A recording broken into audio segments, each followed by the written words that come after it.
Halo,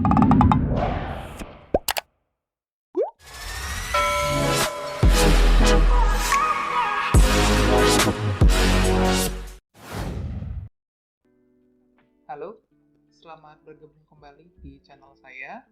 Oke, kalau hari ini saya akan membahas mengenai ini ya, analisis perancangan sistem informasi. Oke, bagi yang baru bergabung atau yang baru yang mengunjungi channel ini, oke, channel ini akan membahas mengenai apapun itu yang terkait dengan bidang ilmu teknik industri. Oke, pada pertemuan kali ini dalam bahasan analisis perancangan sistem informasi, saya akan membahas mengenai ERD dan juga DFD atau Entity Relationship Diagrams dan juga adalah Data Flow Diagrams. Oke, tanpa berlama-lama lagi, saya akan membagi video ini kepada dua parts ya, dikarenakan mungkin biar tidak terlalu panjang. Oke, untuk pembahasan pertama itu akan saya coba rencanakan membahas mengenai DFD atau Data Flow Diagram. Oke. Lalu yang kedua, part kedua kita akan langsung ke ERD-nya, Entity Relationship Diagrams. Oke. Langsung kita mulai saja ke slide-nya. Oke, hari ini kita akan membahas mengenai Data Flow Diagram ya. Tadi akan sudah kita bagi dua. Oke, langsung saja kita ke pokok bahasannya. Oke, nah pokok bahasan dalam pembahasan ERD dan DFD ini otomatis kita akan membicarakan mengenai perancangan database karena biasanya selalunya ERD atau Entity Relationship Diagrams dan juga Data Flow Diagrams itu berhubungan atau ada hubung kaitnya dengan database. Seperti yang kita bahas di minggu lalu, bahwa banyak cara atau banyak juga metode ya yang dapat kita gunakan untuk merancang sebuah database. Oke. Nah, di sini di APSI ini atau di analisis perancangan sistem informasi di sini kita akan lebih fokus ke database karena pada saat kita ingin melakukan analisis suatu sistem informasi, kita akan melakukan fokus ke database-nya. Kalau ke bagian graphical user interface-nya itu itu adalah hasil ya, atau itu adalah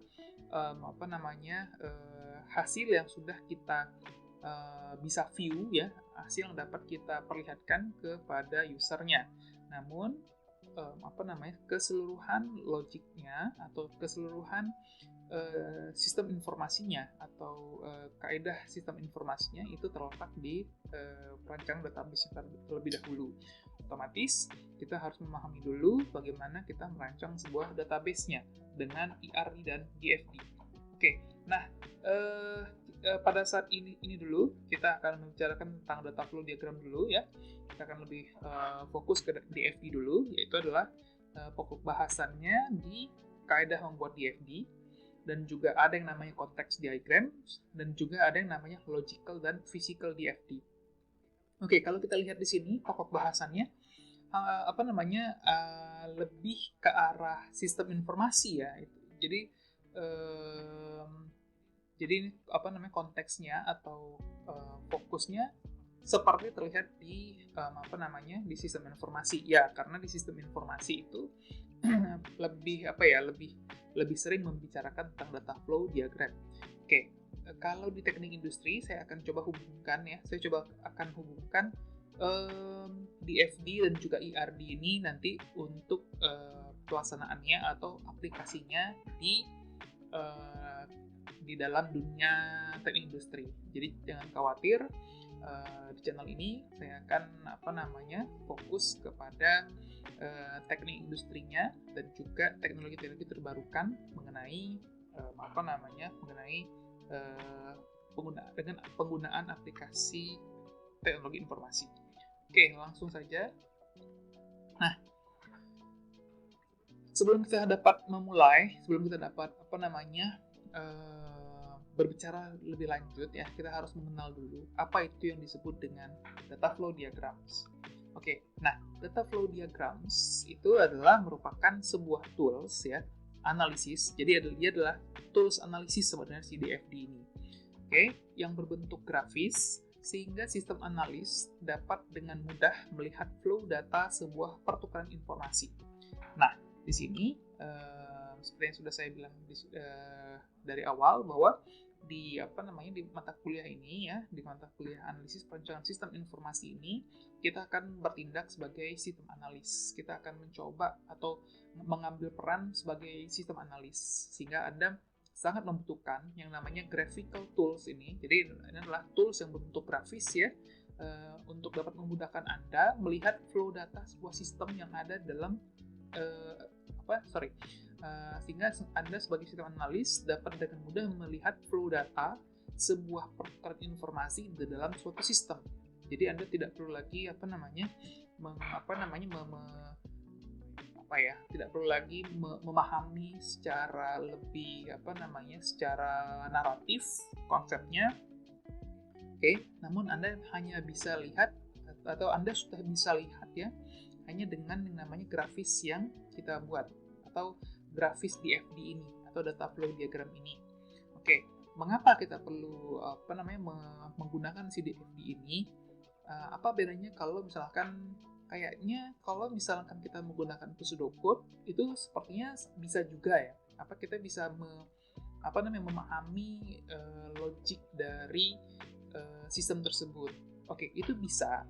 Oke, namun kalau pseudocode itu berarti kalau misalkan sistem Anda itu memiliki sebuah kerumitan atau sistem Anda itu memiliki sebuah kerumitan lah yang tinggi ya, kerumitan yang kompleks seperti itu akan sulit untuk dibaca, atau yang membuat pseudocode juga akan mengalami kesulitan dalam membuat pseudocode-nya karena terlalu kompleks. Nah, namun kalau misalkan dengan menggunakan data flow diagrams, baik developer yang ingin membuat sistem Anda dan Anda sebagai sistem analisnya itu dapat dengan mudah memahami ini logiknya kemana, arah flow diagramnya atau arah flow informasinya akan kemana dalam sistem ini. Tidak lagi melihat dari deretan narasi dari pseudocode-nya. Itu akan sangat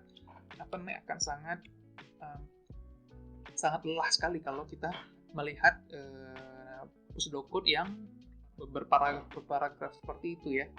Takutnya kalau masih pakai pseudocode itu adanya ambiguitas, adanya kesalahan atau adanya kita itu misinterpretasi antar satu dan yang lainnya. Nah, tapi kalau sudah berbentuk grafis DFD ini, diharapkan bahwa siapa saja yang melihat grafis ini memiliki sebuah pandangan atau memiliki sebuah pengertian yang sama terhadap suatu sistemnya. Oke, nah lalu si DFD ini digunakan bagi sistem analis untuk mendapatkan informasi yang dibutuhkan dalam suatu sistem bisnis yang akan dijalankan. Ya, tadi hampir sama ya. Jadi si DFD ini digunakan untuk dapatkan informasi. Tadi kalau yang pertama tadi kita adalah sebuah tools untuk merancang sebuah pertukaran informasi seperti apa. Lalu bisa juga digunakan misalkan dalam suatu proyek kalian itu ada sistem analis baru. Oke, dia dengan mudah dengan Anda memberikan DFD atau memberikan tugas untuk menganalisis sistem tersebut, dengan memberikan DFD-nya saja dia langsung bisa mendapatkan informasi. Misalkan ini ada lag-nya di mana, ini ada di mana ini ada bottleneck-nya ada di mana, lalu ini ada kekurangannya ada di mana, atau mungkin bisa dioptimasikan di mana saja, dia langsung bisa dia langsung dengan mudah dibanding si analis baru ini itu mendengarkan Anda bercerita atau melihat dari pseudocode-nya. Oke. Jadi intinya si data flow diagram ini sebuah tools yang berbentuk grafis sehingga dia mudah ya untuk siapa saja, baik itu yang sudah lama atau untuk yang baru, untuk memberikan informasi tentang sistem Anda. Oke. Adapun pengguna DFD itu biasanya adalah sistem analis kita ya, sistem analis yang Anda semua yang mempelajari analisis perencanaan sistem informasi atau sebagai sistem analis nanti harapannya saat bekerja itu bisa menggunakan DFD. End user adalah misalkan orang yang memiliki atau yang atau investor dari project ini, misalkan project membuat sebuah aplikasi e-commerce, nah end usernya atau bahkan benar-benar end user yang ada di mana namanya, yang benar-benar tidak ada hubungannya sama sekali dengan perusahaan, itu juga bisa memahami. Namun biasanya ya, kalau end user yang benar-benar tidak ada hubungannya dengan perusahaan, itu akan kita berikan yang namanya dokumentasi atau ada user manualnya, seperti itu biasanya. Nah, pembuatan user manual tersebut juga dibantu juga dengan DFD ini. Kalau misalnya tidak ada DFD, kita akan kesulitan sekali ya untuk membuatkan dokumentasi atau user manual.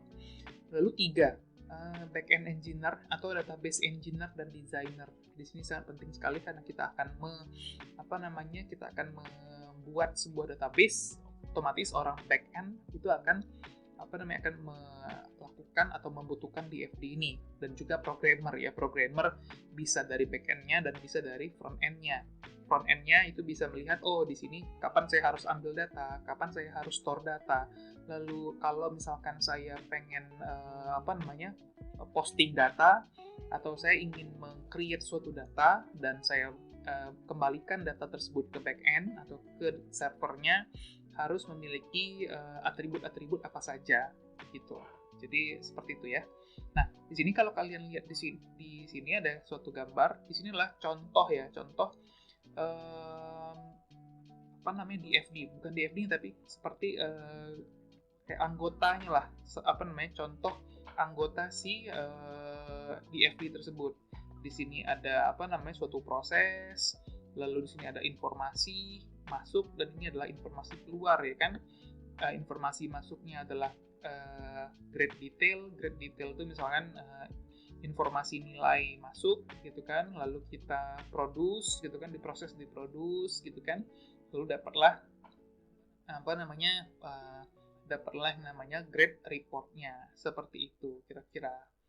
Oke, jadi dalam suatu proses ini adalah produce grade report. Jadi ini adalah proses menggunakan prosesnya adalah memproduce grade report, sehingga nanti outputnya yang keluar dari sistem tersebut diharapkan adalah grade report. Oke, nah di sini dalam analisis perancangan sistem informasi atau Anda nanti akan sebagai sistem analis, di sini juga Anda akan membahas ini, apa yang masuk dan juga apa yang diharapkan keluar tuh harus sama. Jadi misalkan nanti di sini Anda memberikan sebuah inputnya adalah grade detail. Terus Anda di sini prosesnya adalah produce grade report, tapi keluarnya adalah misalkan nasi goreng, seperti itu. Ini kan artinya si DFD-nya atau si sistemnya itu adalah sudah salah ya. Jadi di situ Anda bisa dengan mudah men-tracing atau dengan mudah bagian mana yang memiliki kekeliruan, seperti itu. Oke, itu contohnya. Oke, lanjut. Nah, ini kita berikan dulu contohnya ya, contoh si DFD ini dulu ya. Oke. Nah, di sini ada beberapa proses ya kan. Ini adalah proses yang otomatis, ini adalah anggotanya ya. Ini adalah anggota atau sequence dari sebuah sistem lah. Oke. Namun kalau Anda lihat di sini ada 1.1, 1.2, 1.3, ini 1.4. Ini artinya adalah levelnya. Level, nanti kita akan bahas juga ya di video ini juga.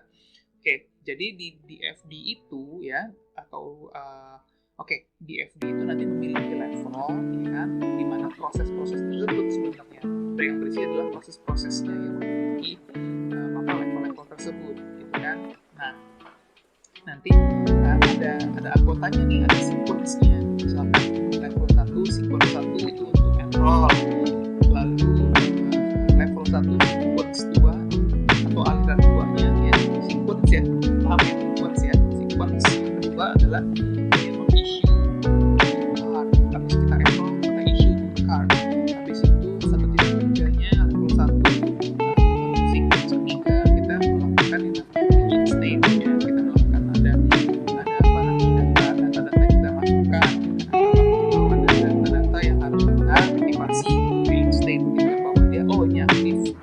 Oke, lalu yang keempat itu level 1 juga yang masih dalam satu sistem ini gitu kan. Yang keempat level 1 sequence 4 apakah kita akan storing data dan segala macam seperti itu ya. Jadi ini adalah konsepnya seperti itu. Walaupun nanti ini sebenarnya kalau misalkan tidak ada nomornya, ya kalau tidak ada nomornya, kita kan nanti itu akan kalian kalian akan disinterpretasi bahwa itu semakin rendah levelnya atau semakin tinggi levelnya, karena level yang tinggi itu level 0 kan di atas. Oke, yang level 0 pasti akan yang paling di atas. Nah, dia semakin ke bawah, levelnya akan semakin meningkat 1, 2, 3, 4, 5, 6, 7 gitu kan. Nah, tergantunglah nanti berapa seberapa kompleks dari sistem Anda tersebut gitu kan. Nah, cuman untuk kalau misalkan kita sudah statement di sini di atasnya ada 1.1 lalu 1.2, artinya kita lihat yang paling kirinya. Kalau misalkan dia masih ada level satunya ada angka satunya, berarti dia masih ada di satu level gitu kan, masih ada di satu level. Dia menjelaskan untuk di level 1 ini prosesnya. Nanti secara garis besar dia mungkin ada 7 level gitu kan, dia akan sangat lebih kompleks dari ini. Jadi dia mempinpoint, meng-highlightkan untuk mengenai DFD yang di level 1-nya seperti ini agar lebih detail seperti itu ya. Nanti di level 2-nya ada lagi. Per level bisa. Anda buatkan DFD per level bisa, atau nanti Anda akan satu level seperti ini juga bisa. Oke, nah lalu ini gimana sih kalau untuk membuatnya? Tadi kan nggak ngerti gitu kan, tiba-tiba ada diagram yang sangat aneh tadi kan. Oke, kita ke slide berikutnya dulu, yang ini ya. Oke, jadi seperti yang sudah saya jelaskan tadi di awal gitu, bahwa DFD itu memiliki kepentingan. Kepentingannya adalah yang pertama adalah mudah dimengerti dan dikomunikasikan, jelas ya. Jadi si DFD ini sangat mudah atau sangat fleksibel atau sangat mudah dimengerti dan dapat dikomunikasikan dengan secara mudah karena dibentuknya adalah grafis, dan toolsnya tadi adalah bentuknya adalah grafis. Karena harapannya si DFD ini mudah dimengerti ya, karena sudah berbentuknya si grafis. Lalu yang kedua adalah si DFD ini dia mampu mendeskripsikan model yang kompleks. Artinya dia dari kompleks yang sangat besar, misalkan contohnya startup yang sangat besar gitu, atau misalkan sistemnya Facebook misalkan. Nah, itu kan sudah sangat besar tuh. Kapan dia akan melakukan input, kapan dia akan melakukan outputnya, kapan dia akan ada prosesnya, lalu kapan dia akan ada simpen datanya. Nah, dengan DFD dia mampu mendeskripsikan model-model yang kompleks atau mensimpelkan sesuatu yang kompleks. Itu kelebihan dari si DFD. Lalu juga si DFD ini dia juga mampu untuk menggambarkan limitasi sistem atau ada sesuatu yang kurang efisien nih di sistem ini. Nah, DFD ini sangat baik sekali untuk dapat memberitahukan kepada kita sebagai sistem analis yang mana yang perlu diperbaiki atau yang mana yang perlu dapat dioptimalisasikan lagi, baik itu dia prosesnya kah atau sampai ke flow datanya. Oke, nah kita nextnya ini adalah simbol DFD. Sebelum kita dapat melakukan yang namanya menggambar sebuah DFD gitu kan, sebelum kita dapat menggambar sebuah DFD, yang penting kita harus tahu dulu nih bagaimana kita itu dapat menggambarnya. Ada dia terbagi simbol-simbol. Sebenarnya simpel ya simbolnya. Ada 1, 2, 3, 4. Hanya ada 4 simbol saja. Ada 4 simbol saja, mudah banget dipahami gitu kan. Dan sangat mudah untuk diingat simbol-simbol ini. Namun dia sangat powerful sekali. Dengan hanya 4 simbol ini gitu kan. Ini 4 simbol dasar lah, simbol dasar dulu ya. Dia mampu untuk mendeskripsikan model-model yang kompleks. Makanya ini sangat powerful sekali si DFD ini untuk dapat kita menjelaskan sebuah sistem ya. Jadi ini tidak hanya untuk sistem-sistem informasi atau sistem-sistem yang berbau teknologi atau berbau IT ya, atau yang information technology, tapi kita pun di teknik industri, kalau misalkan kalian ingin menggambarkan sebuah sistem produksi itu juga bisa. Saya rasa juga bisa untuk menggambarkan dengan simbol DFD, tapi namanya lain nanti ya. Nanti di slide ini akan ada juga saya berikan contoh penggunaan diagram juga ya, data flow diagram ya yang ada di teknik industri. Cuma kita fokus dulu di DFD ya. Oke, nah untuk yang simbol yang pertama itu ada yang namanya simbol seperti ini. Oke, dia simbolnya seperti ini, itu artinya adalah proses. Proses itu apa? Proses itu adalah kegiatan-kegiatan yang melakukan aksi ya, aksi untuk pengolahan datanya, atau kita membuat sebuah datanya, atau kita bisa mengupdate ya, atau ya modify atau modifikasi datanya itu update.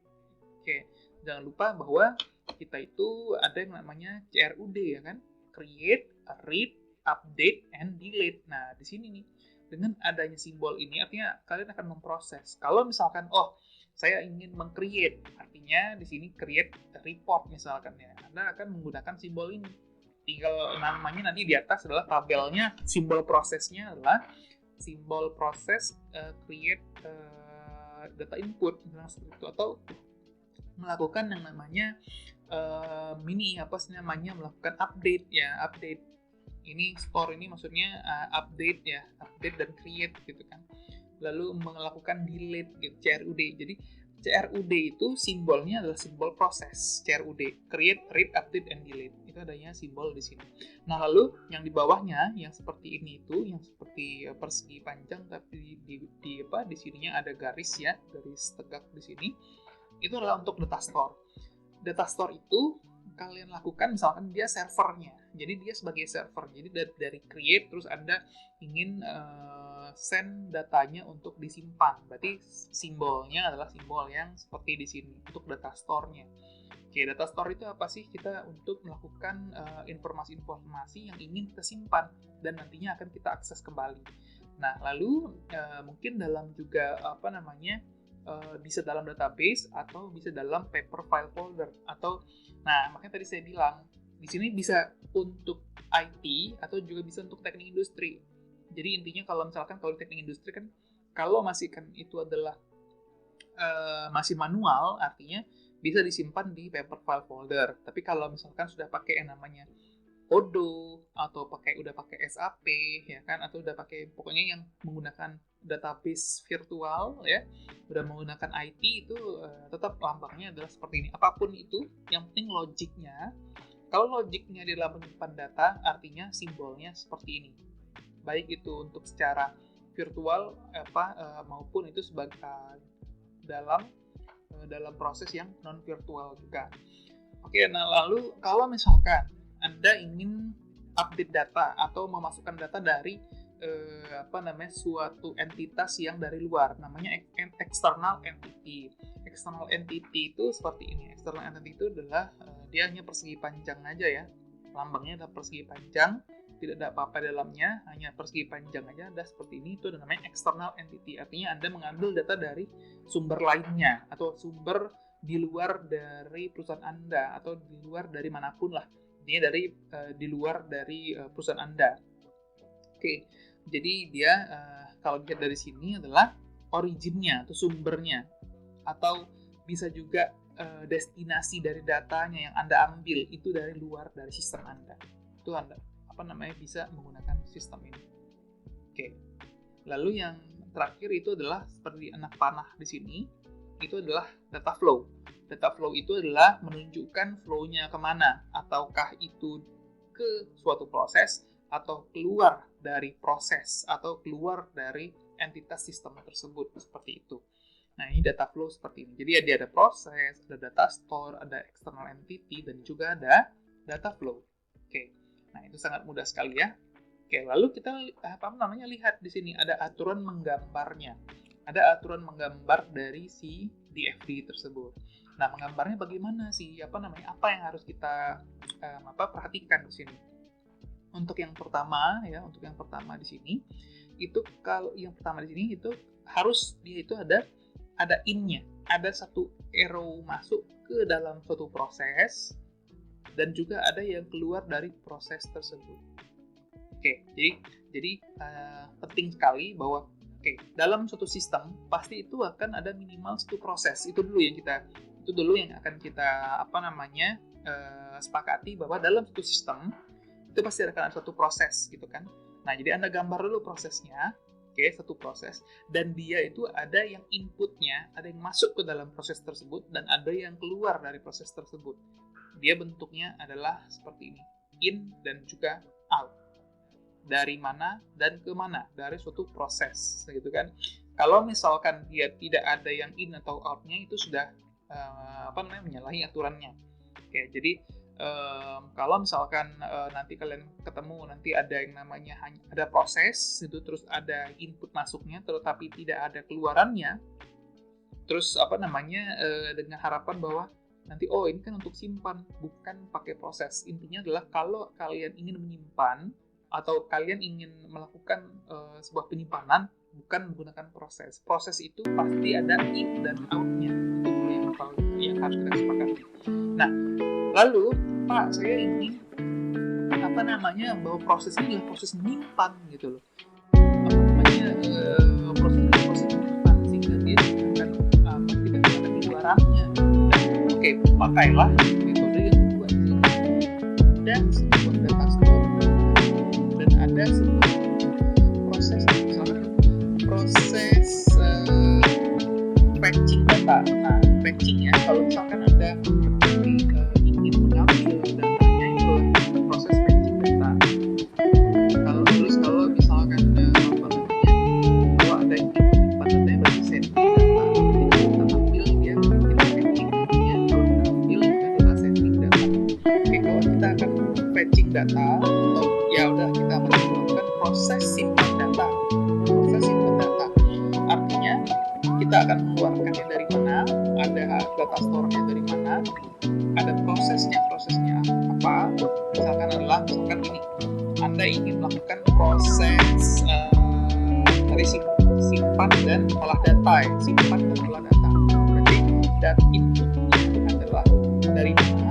Oke, pastikan kita akan ada inputnya dulu seperti ini, dan kita inputnya data dari server kita ambil datanya dari server kita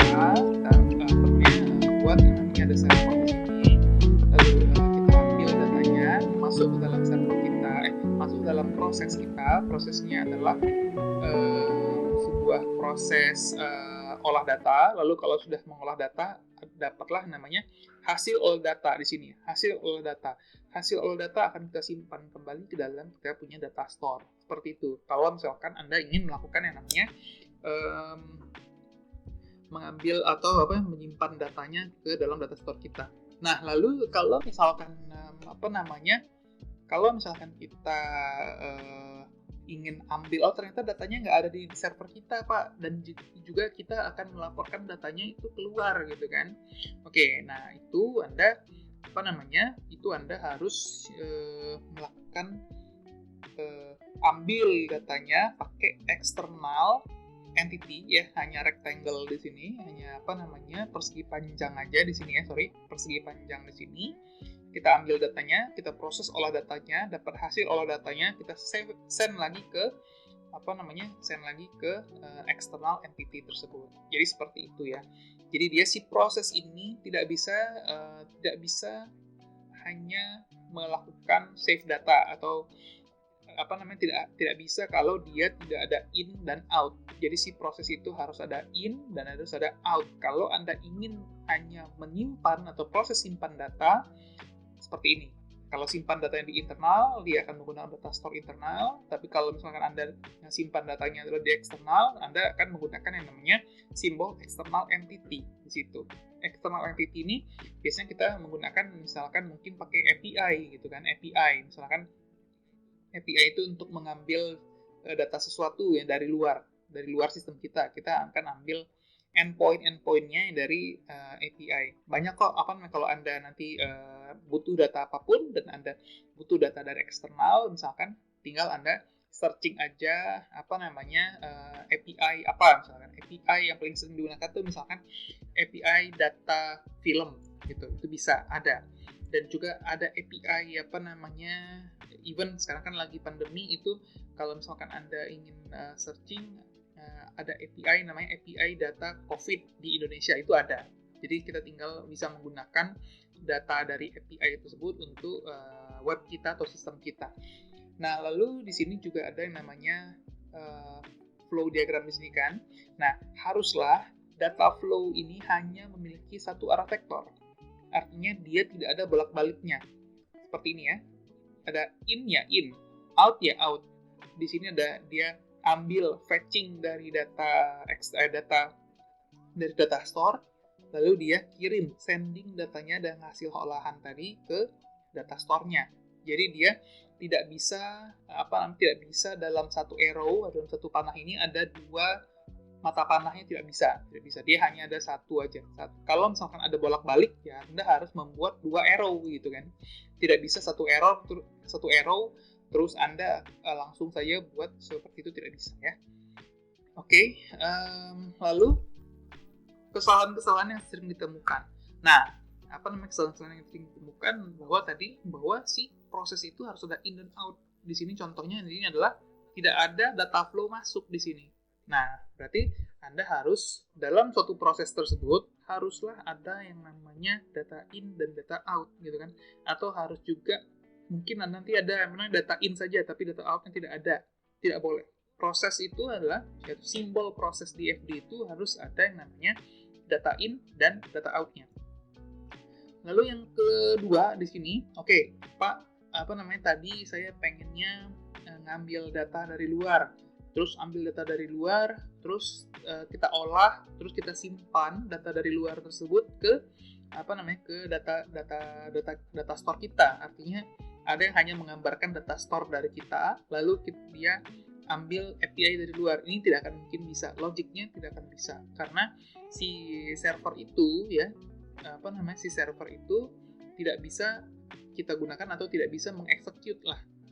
Harus ada prosesnya. Nah, prosesnya itu adalah ya misalkan coding-codingan seperti yang kemarin kita lihat ya, itu coding-codingannya. Nah, jadi si server itu, si data store ini dia itu tidak bisa mengambil datanya. Kalaupun bisa, akan sangat berbahaya karena Anda kirim data Anda ke luar, lalu dari luar Anda akan langsung masuk ke dalam server Anda di sini. Kalaupun berarti di sini ada kebocoran data. Jadi external entity atau external system itu bisa ngambil data Anda, lalu bisa mengolah dan segala macamnya, lalu dikirimkan lagi ke Anda. Kalau yang dikirimkan adalah virus, berarti data store Anda nanti adalah isinya kan virus. Itu akan sangat rentan sekali. Jadi si proses itu ada yang namanya seperti yang kita di pertemuan sebelumnya, bahwa ada sebelum kita masukkan ke data store, ada validasi data dulu ya, sebelum kita masukkan ke data store kita. Itu sangat penting sekali. Atau yang namanya ada validasi dulu. Ada validasi data yang akan masuk ke dalam data store kita. Itu untuk menghindari dari adanya data abuse yang ada di kita. Karena setiap data yang ada di sistem kita itu merupakan resources ya. Itu harus atau wajib dijaga oleh kita sebagai sistem analisnya.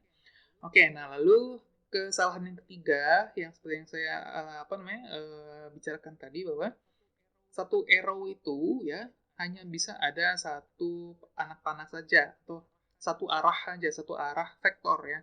Kalau seperti tadi saya mau dia in dan juga dia mau out juga, dia tidak bisa dibuatkan seperti ini. Tidak bisa dibuatkan ada dua anak panah di sini.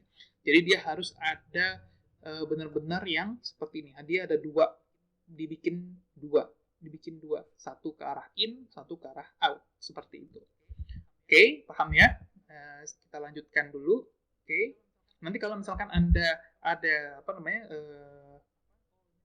ini terlalu masih ada butuh penjelasan gitu, atau ada pertanyaan gitu kan, nanti bisa kalian ajukan pertanyaannya di kolom di kolom komentar ya, silakan. Oke, nah di sini kita akan merekap dulu nih, yang namanya tadi aturan di FD-nya gitu kan. Agar kalian bisa secara gamblang kalian akan mendapatkan secara garis besarnya, secara view besarnya kalian akan mendapatkan apa sih aturan di FD itu. Nah, sebuah proses bisa ke proses lain, itu bisa. Jadi seperti yang tadi, proses lain bisa ke proses A bisa ke proses B. Tapi harus ada data in dan data out. Oke, tidak boleh seperti ini. Ini proses-proses kan, itu bisa, tapi si arrow-nya atau data flow-nya itu harus dipisah. Harus ada dua arrow. Tidak bisa satu arrow ada dua mata panah. Oke? Oke, nah lalu di sini sebuah proses bisa ke external entity, yes, bisa. Tadi yang seperti kita jelaskan di sini ya, ini bisa external entity ke proses ke external entity, itu bisa. Lalu adalah sebuah proses ke data store, itu bisa. Seperti ini tadi, dari data store ke proses, dari proses kita ke data store, itu adalah saving data, itu boleh. Oke. Lalu yang tidak boleh nih, yang nggak bisa adalah sebuah external entity ke external entity lainnya. Itu sebenarnya di luar logiknya sebenarnya. Kita tidak akan tahu apapun yang dilakukan oleh sumber data di luar sana, gitu kan. Dia berhubungan dengan external entity yang lainnya. Kita kan nggak pernah misalkan data luar A dan data luar B. Kita tidak akan tahu inbound dan outbound dari data flow mereka kan, karena kita bukan menguruskan data flow si eksternal ini, kita hanya fokus ke internal aja. Oke, jadi logiknya tidak akan bisa nih di sini. Kalian juga tidak akan tahu juga si data A atau eksternal A dan eksternal B ini apakah mereka ada input dan outbound datanya. Jadi itu akan sulit atau tidak mungkin. Dan juga Anda juga tidak akan mungkin memberitahukan yang namanya ke entitas lainnya, saya mau kirim data ini ke entitas B loh. Nah, itu dia tidak akan diposting gitu kan, tidak akan Anda beritahukan ke khalayak ramai bahwa Anda akan melakukan posting data ke ke entitas B gitu. Oke, lalu yang selanjutnya yang tidak bisa atau tidak mungkin adalah external entity to data store yang tadi ya di sini. Karena itu akan sangat rentan sekali karena tidak akan ada yang namanya validitas Anda. Jadi Anda tidak akan melakukan validasi dulu. Jadi Anda sebelum melakukan yang namanya fetching dari external entity, Anda itu harus melakukan proses dulu kan. Proses ini bisa untuk validasi atau apa. Nah, kalau misalkan Anda pengen seperti itu, Anda fetching dulu data dari eksternal, proses validasi, terus outbound-nya adalah data yang sudah clean. Data sudah clean itu lalu Anda olah, lalu Anda akan simpan ke data store. Itu boleh. Tapi kalau yang langsung ya kan, data store langsung kirim ke eksternal langsung kirim ke data store, itu tidak boleh. Itu tidak bisa. Terus data store ke data store lainnya itu tidak bisa, karena data store terus ke data lainnya itu tidak akan bisa. Jadi akan sangat aneh sekali ya. Karena sebuah misalkan paper file folder itu tidak akan bisa langsung berhubungan dengan paper file folder lainnya gitu kan. Misalkan kita ada map 1 dan map 2, tiba-tiba dia ada pertukaran data. Oke, secara tanpa dipegang gitu kan, tanpa ada proses pemindahan, itu akan sangat impossible. Kalau misalkan kita secara fisiknya kita memindahkan data A ke file folder lainnya, itu kan ada prosesnya. Kita sebagai yang memprosesnya. Jadi harus ada proses dalamnya. Jadi data store itu adalah proses pemindahan atau transfer datanya, pasti ada proses transfer data namanya. Oke, lalu kita lanjut lagi. Oke, nah di sini baru kita melakukan detailingnya.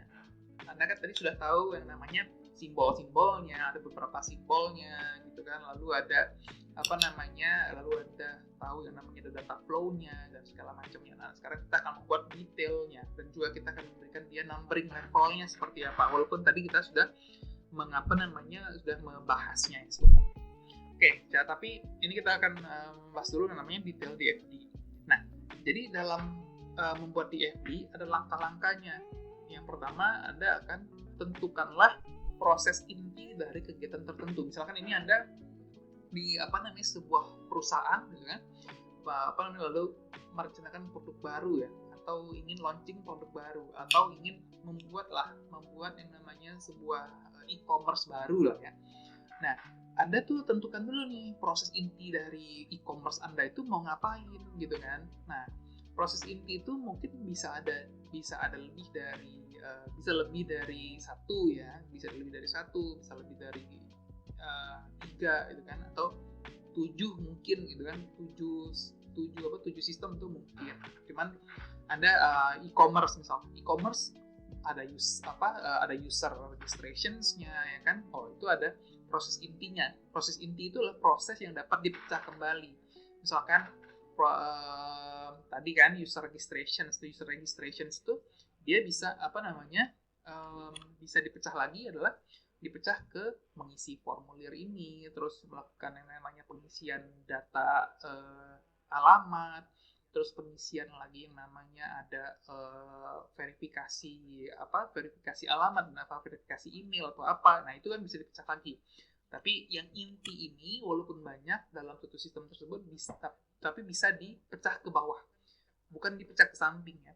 Kalau dipecah ke samping itu berarti si atasnya tadi sistem e-commerce-nya, itulah sistem e-commerce-nya itu adalah level 0 namanya, masuk ke numbering level ya.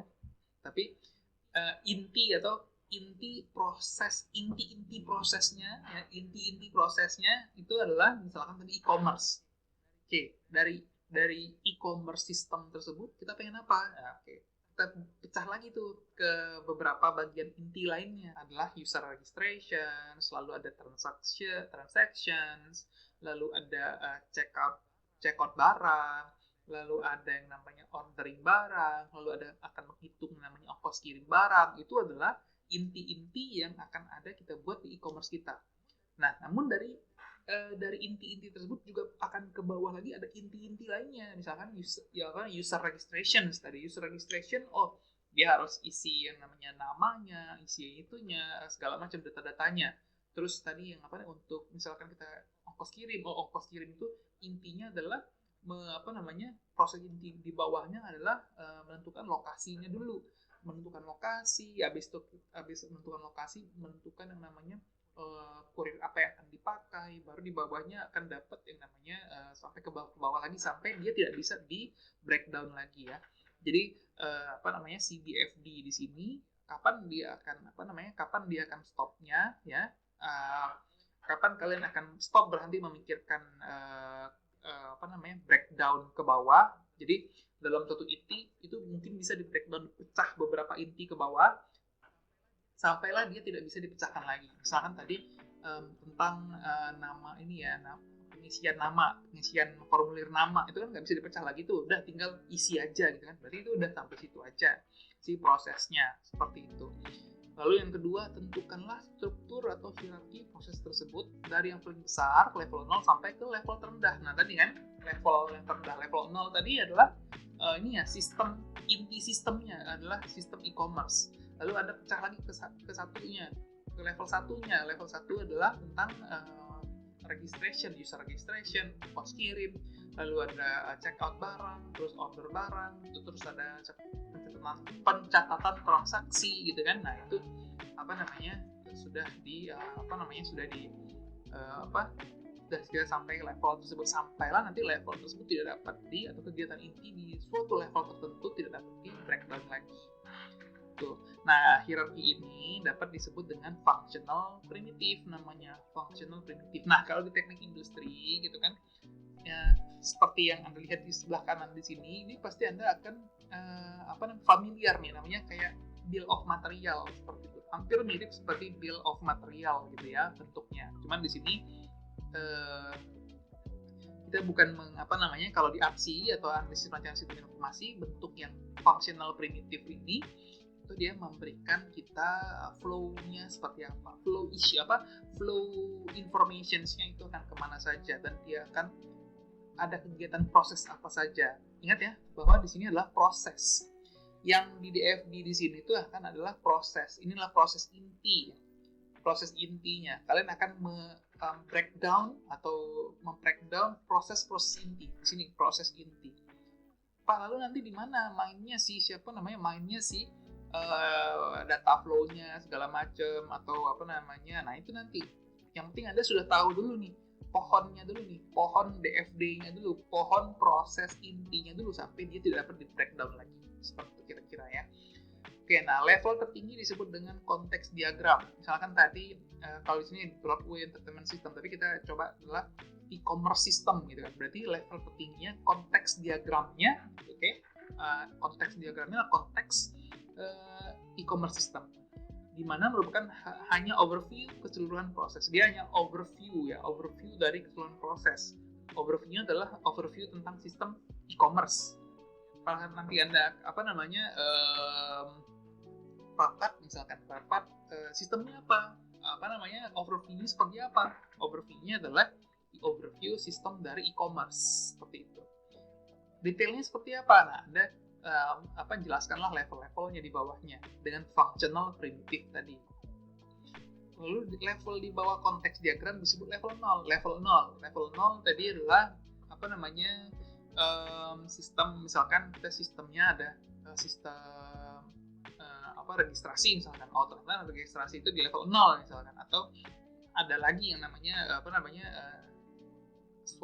user management system misalkan. Nah, user management system itu ada apa di dalamnya? Nah, itu berarti level 0. Berarti tadi e-commerce gitu kan, mungkin ada beberapa level 0 lainnya gitu kan, tapi dia tidak tersambung gitu kan. Jadi level 0 ada 5 misalkan. Terus level 0 yang pertama adalah user management system. Di dalam user management system level 0-nya kita turunkan di bawahnya level 1-nya dia ada create account ya kan. Lalu yang kedua adalah delete account, yang ketiganya adalah update account gitu kan. Nah, seperti itu kira-kira. Dan di bawahnya lagi misalkan tadi create account tadi berarti akan ada yang namanya sistemnya adalah kita bentukan role-nya, bentukan apanya, mengisi apanya, segala macam. Nah, di situ contoh membuatnya ya. Semoga kalian memahami ya. Nah, di sini DFD tersebut dapat di breakdown tuh biasanya tuh sampai berapa level sih? Nah, di sini bisa sampai 6 sampai 7 level di bawahnya, tergantung kerumitan sistem yang dianalisa. Kalau bisa buatlah sistem yang paling simple ya, yang sesimpel mungkin lah. Karena di sini DFD itu diharapkan untuk bisa membuat suatu sistem yang besar menjadi suatu simple diagram gitu ya. Bukan artinya kita menggunakan DFD ini semakin rumit semakin bagus, tidak. Tapi kalau boleh kita melakukan optimalisasi optimalisasi sistem. Jadi kita ingin mempinpointkan di mana yang kira-kira bisa kita optimalisasikan dengan DFD di sini. Mungkin ada yang perlu ini ternyata ini kurang efisien nih, harus kita ubah segala macam. Nah, itu silakan saja.